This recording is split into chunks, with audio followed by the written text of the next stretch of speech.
Hi, I'm Mike and this is Gear Up. Today we're going to talk about a flat repair. Probably the most common mechanical to happen to you out on the trails on a bicycle. And if you ride long enough, it's going to happen. The neat thing about a flat repair is that you only need a couple simple tools to be able to change a flat on most bikes. We're going to do a mountain bike on this video. We're also going to use quick releases. So if you don't have quick release, if you have bolt-on axles, you may need to have an Allen key as well as the tools that I'm going to show you. But let's get started. So you've had a flat on the trail. We're going to pretend it's the back wheel because the back wheel is kind of like the most intimidating for people. One of the best ways to change the rear tube is to first shift the bike all the way down into the smallest cog. So you shift it all the way down there. And you do that for two reasons.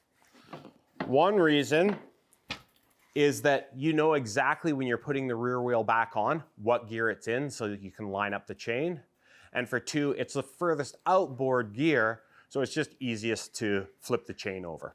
So next, what I recommend is just tossing it upside down. You've got your quick release here. You open the quick release. I'll show you that a little bit better once I take the wheel off, just how the quick release works. Then you're going to take the derailleur, flex it out of the way, and remove the wheel. A couple modifications or a couple things that could be different on your bicycle. If you don't have a disc brake, you may have to unhook a V-brake or a cantilever brake, whereas most bikes these days are coming with discs and you just slide it right out. This is the quick release skewer right here. So this is the piece that attaches the bicycle, or attaches the wheel to the bicycle. With it, you need to spin it and you hold the nut on the other end until it's fairly tight. What you want is you want to start getting tension at mid quick release stroke. And when you push it all the way over, it'll say closed on the side that you've pushed it over onto. The quick release should leave a little indentation in your hand. That lets you know, hey, I've put it on tight enough, because that is what's holding the wheel on the bicycle. So we're going to get into the tube repair. So I'm going to shift over to the bench here. The first thing you're going to do is take off your cap. I'm going to deflate this because at the moment it has air in it. If you were changing a flat, it probably wouldn't have air in it. This valve that I'm deflating is called a Presta valve. There's two common valves out there. There's Presta and Schrader. So make sure you have the appropriate tube. And there's all sorts of different sizes in the bicycle industry, anywhere from like a 12-inch tube all the way up to 29ers. So make sure you have the correct size of tube and make sure you have the correct valve. So first, I took off the dust cap. Next, you're going to take off the retaining ring. And this guy just spins off. Now you're going to grab your first bit of tools. So these are called tire levers. Tire levers just allow you to get between the rim and the tire bead effectively. So I'll try to do it from your side here. So first you're going to break the bead. And the bead is, there's a wire bead or a Kevlar bead on the tire right here. And you're actually breaking it free from the rim. So as I move around the tire, I'm going to break the bead all the way around. Then I'm going to take the tire lever, put it in. And if it's a looser tire, you can just kind of pull it like a knife like this, and it will slide right off.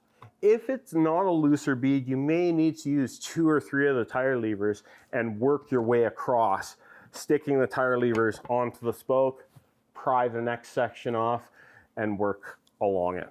Whereas a lot of tires these days are quite good in terms of their tolerances. So the tires come off pretty easily now. So I'm going to unhook this off the spoke and finish removing the bead on one side. So now I've got the bead completely removed off one side of the tire, off the rim. I'm going to take the tube out. And what I'm going to do is I'm going to keep the tube like this, and I'm going to put some air into the tube. The reason why I do this is I want to know what caused the flat. If there's something in my tire and I change the flat but do not remove the thing in the tire, I'm just going to get a flat in a few more kilometers. So I air it up. If it's two holes side by side, that's the most common. That's called a snake bite. And that's common from bottoming out the tire on a rock or another hard object, and it basically pinches the tube and creates a hole and a hole. It looks like a snake has bitten it. If it's a single hole, that's when you want to get a little bit more careful, and you're going to check the hole inside of the tire all the way around to see if there's anything protruding through. So you're going to inspect that as good as you can. Once that's inspected, you're ready to put in the new tube. So the next thing we're going to do is we're going to take our new tube, and a new tube comes with absolutely no air in it. I'd like you to air it up just so that it has shape. This is maybe a bit too much. Just so the tube has shape. That helps you not pinch it when you put it back into the wheel. So first you're gonna locate the hole where the valve stem goes through the rim. And there it is at the very top here. So I'm gonna take the tube, put the stem through, and bring the bead over top and tuck it in all the way around the tire. You're gonna have it all tucked in nice and neat. Pull that valve stem down, and this is when you're gonna put your retaining ring on. So you just thread this guy on. Okay, so once that's done, now all that you have to do is get the, this is the bead, the tire bead, back into the rim. I always start at the valve stem. The reason why is because I don't want to finish there. There's enough stuff going on here than to do the last bit of the tire right at the valve stem. So you're just gonna work it across like this. Be careful not to pinch the tube between the tire bead and the rim. Usually you won't be able to do that with your hands, but you can definitely do it with the tire levers, which I'm gonna show you in a second how you finish off this. It's gonna get tighter and tighter as you move. You're gonna move around the tire and you're gonna be tucking the tube up inside the tire. So once you get to the last bit, that's where it gets a little tight. So now I've kind of got the last foot there. If you can do it by hand, do it by hand, because using a tire lever, you have a potential of pinching the tube between the tire lever and the rim. But as long as you're careful, you can just go in and hold the tire bead with your thumb on one hand and start to pry it in on the other hand. So you just move about 1.5 inches to 2 inches at a time as you go around. And it's gonna get tight, but that's completely normal. And then sometimes what I'll do, whoops, is I'll start working from the other side as well. And you continue to work.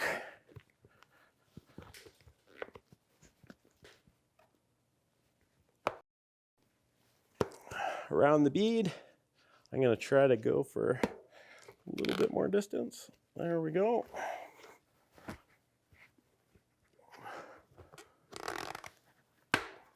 It's hard actually doing it, showing the camera, so I'm gonna bring it back to me to finish it off here.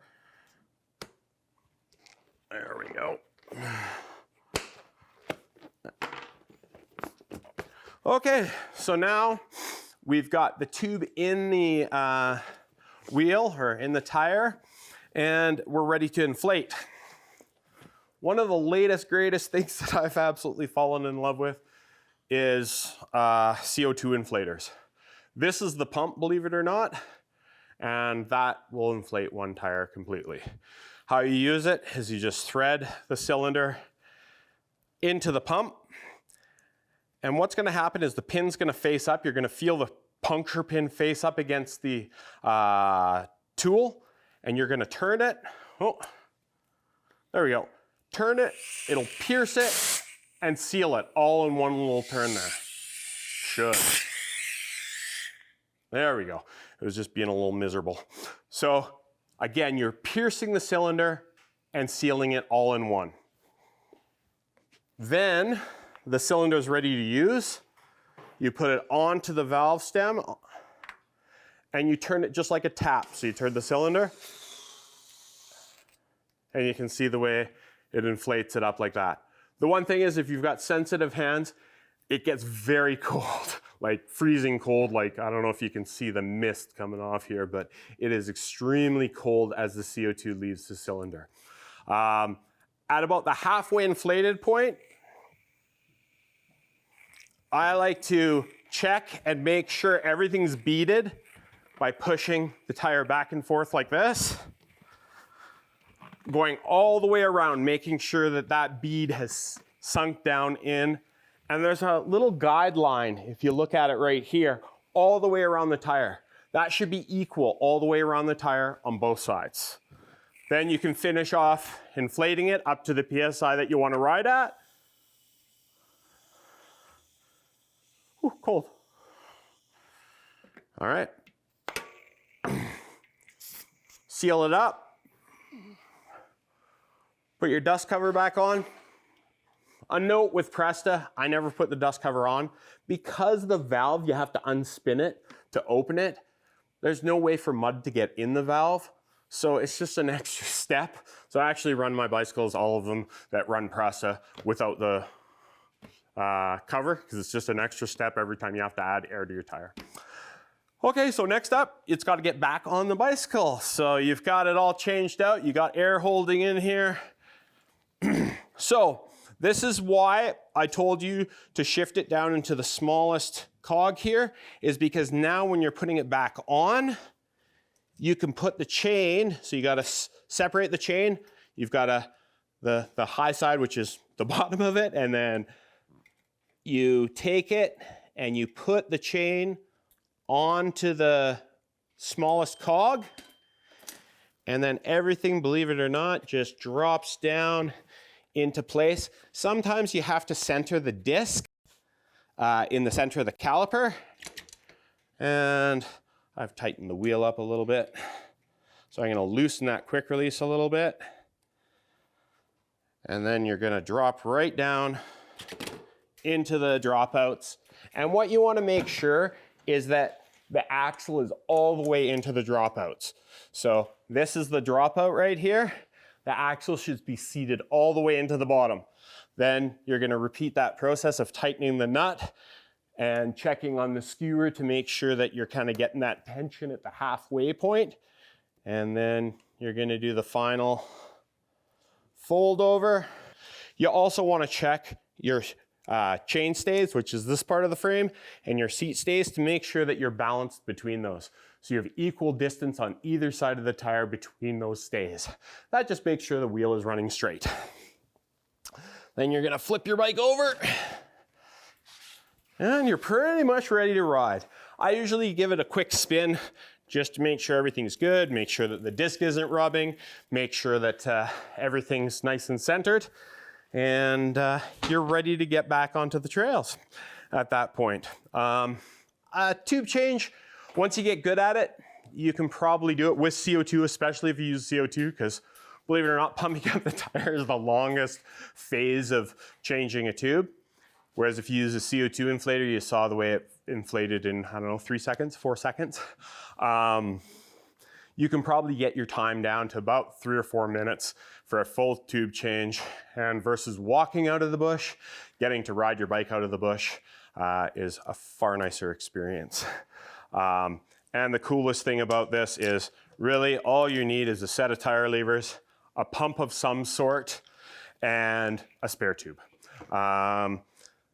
We'll go over tubeless one day. Tubeless is a totally different scenario, but that would definitely be for another day. Thanks for watching. I'm Mike Stephen.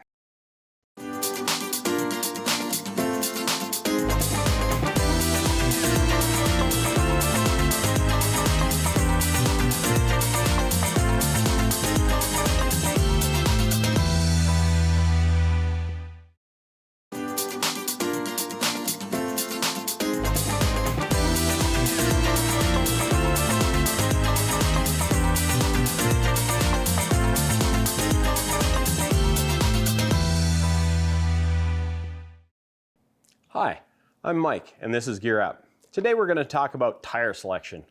A lot of people come into the shop and they're just not sure. They're overwhelmed by the huge selection of tires and what tire will work on their bike and what tire would be best for their application. So I'm going to try to help you out a little bit with that.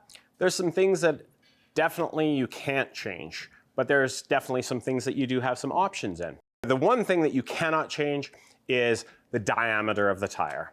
So the diameter of the tire, or the distance around the tire, is marked on the side of the tire. So this tire, for example, is a 26 by 1.9.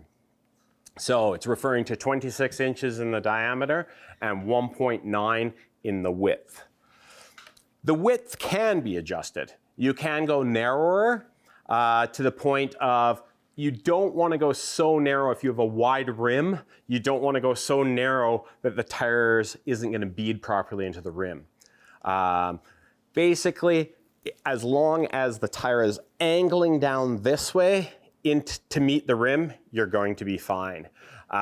If the sidewall is coming out to meet the rim like this, you're starting to push how narrow the tire is. You're going too narrow. In terms of width, how wide you can go, that's dictated by the frame or the fork of the bicycle. So on the back wheel, it's the frame, the seat stays and chain stays, how much room you have between the tire and the stays. I recommend at least ½ centimeter of space between the tire and the frame. That way, if you knock your wheel a little bit out of true, you'll still be able to get home without rubbing your tire on the frame. On the front, it's your fork, it's the arch. So if it's a suspension fork on the lowers, there's a piece called the arch, and the arch is usually where it will bottom out there or on the fork legs. So you, again, have to leave that 1 centimeter there.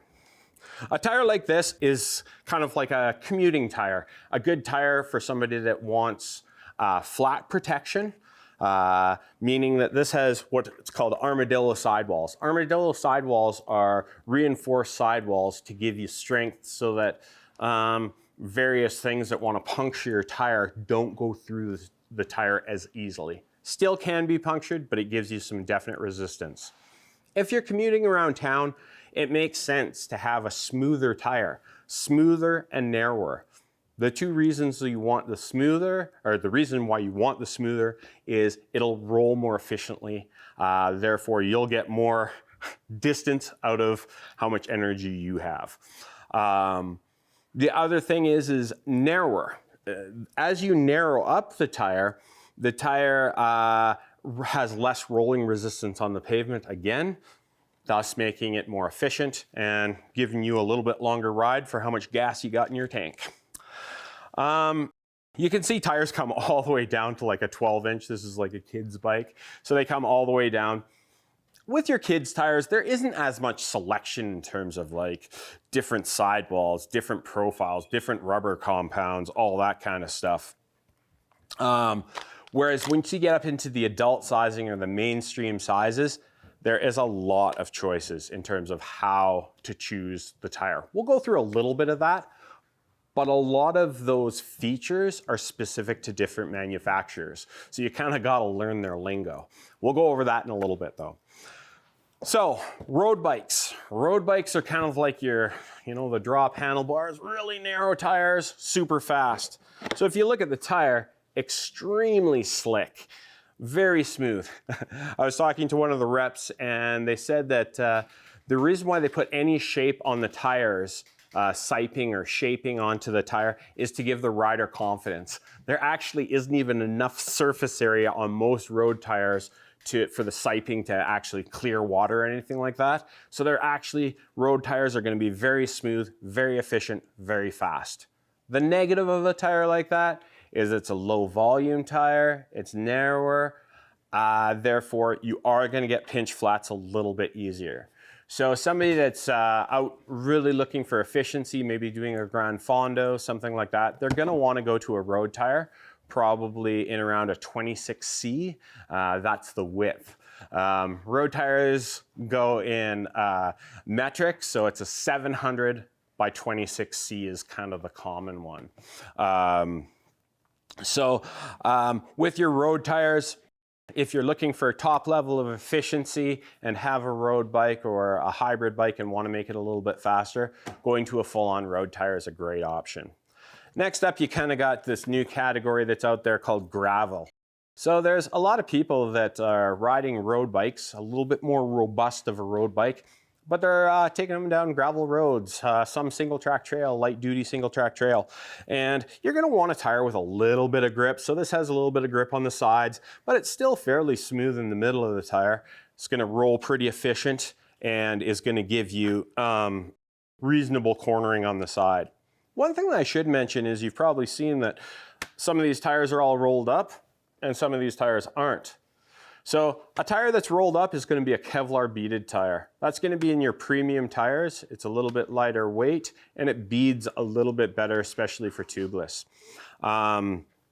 Wire beads are always going to be round like this. So if you're bike packing, something like that, they're kind of a pain to take with you if you're carrying a spare tire, whereas the Kevlars that fold up, they're lighter, they fold up out of the way nice and easy. So that's the difference between a wire beaded tire and a Kevlar beaded tire. As we continue moving through this, you're gonna get people that just want like a slick tire because they're just got like a comfort bike or a commuter. They don't want it to be as narrow as something like this, quite simply because you get a lot more flats on something that's super narrow and has no air volume. Whereas when the tire can be a little bit beefier and more robust, you're gonna get less flats, but this is still a very smooth tire. It'll roll quite quickly on the pavement. When you're in road bikes and hybrids, chances are your tire is gonna be done in that metric, 700. And I said this was a 26C. This is like, this guy is like in the ballpark, or sorry, let's go to this one. This one is a 50C tire, so it's quite a bit wider. Once you get into mountain bike tires, then you go into Imperial, and you're gonna have the two most common tire sizes now is 27.5 in diameter and 29 in diameter.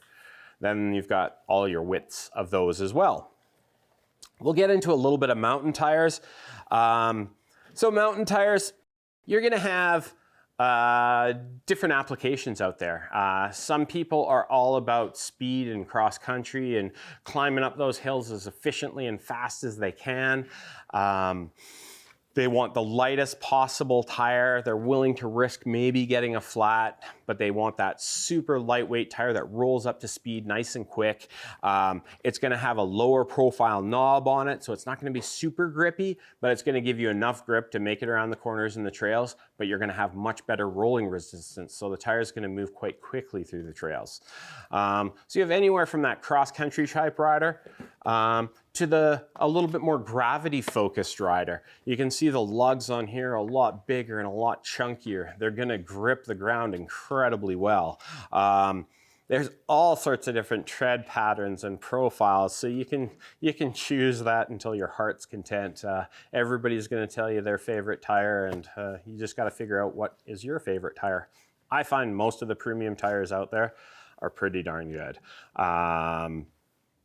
This company, for example, right on the sidewall, they explain some stuff. So first off, you've got your size. This is a 27.5 by 2.5. Max air pressure on this tire is 50 PSI. Somebody riding this tire would never even have it up that high. 30 PSI would probably be the top that somebody would ride this tire at.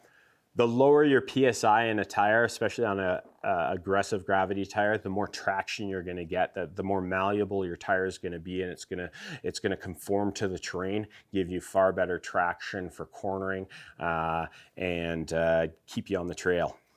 As you increase your tire pressure, the tire likes to deflect or bounce like a rubber ball.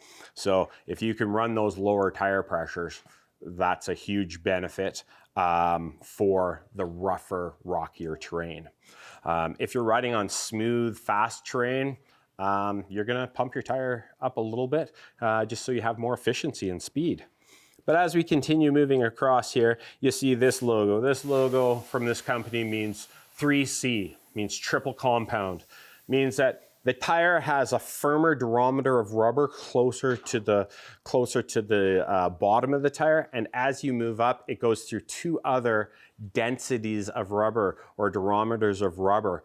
And the bottom rubber is built for durability and to be able to push these knobs into the ground. The middle durometer is getting a little bit softer so that these knobs can kind of flex a little bit and grip stuff. And then the final durometer is a super sticky rubber that goes over the top of them. And that is just straight up traction. That sticky rubber will grip to rocks and roots. Even when they're wet, they grip pretty good. This one is using exo protection. So exo protection is an extra reinforcement in the sidewall. That does two things. One thing it does is it protects your sidewall from being pierced. The second thing is if you're not running tubes inside of a tire, it's nice to have a little bit more sidewall to stand up as you're forcing hard into turns and pushing hard into turns. The tire sidewall can fold on you, especially with low PSI. So if you have a little bit more of a reinforced sidewall, that's going to help you corner better and not feel like you're folding the tire off the bike. It also has a TR on there for tubeless ready. So there's kind of two major categories of people out there, people running tires with tubes and people running tires without tubes. The big benefit of tubeless is that you're going to have far better traction, far better grip. It's going to be far better in rough terrain. The only real negative to going tubeless is it's a little bit more expensive. The tires are a little bit more expensive. And instead of running a tube, you run a sealant inside of them. So if you do get micro holes, the sealant will just plug those. It'll plug actually a pretty sizable hole. It's pretty impressive. The benefit to running tubes would be it's a little bit less expensive and it's a little bit cleaner in terms of if you do have to do a change, mucking around with the sealant on the inside is pretty messy, whereas a tube is pretty clean. The other thing that's nice about tubes, you can just pack it with you, have it in your Camelback, have it ready to go. A lot of people that are running tubeless will carry special tools, like a sidewall tool, stuff like that to repair. So to kind of recap, the most important things for you to know when you come in to look for a tire is the diameter of the tire and the width of the tire. Those two pieces of information can be found on the sidewall of your tire. Once you know that, then it comes down to a lot of preferences of, hey, where do I ride most often? And I'm sure your local bike shop will help you select the tire that's right for you. Other than that, the last piece of information that's commonly on the tire is the tire pressure. It'll give you a range usually, say 30 to 60 PSI, something like that. It's really up to you what you run in between that, bearing in mind, the lower the tire pressure that you run, the better your chance of getting a pinch flat, but the better traction and grip you're gonna get. The higher pressure you run, the faster it's gonna roll, but you're increasing your chance of a flat and you're increasing your potential of puncturing everything with that higher air pressure. I think we've gone over a fair bit to do with tires. Like I say, if you have further questions, pop down to your local bike shop. I'm sure they'd be happy to help you out. This has been Gear Up, and I'm Mike Stephen. Thanks for watching.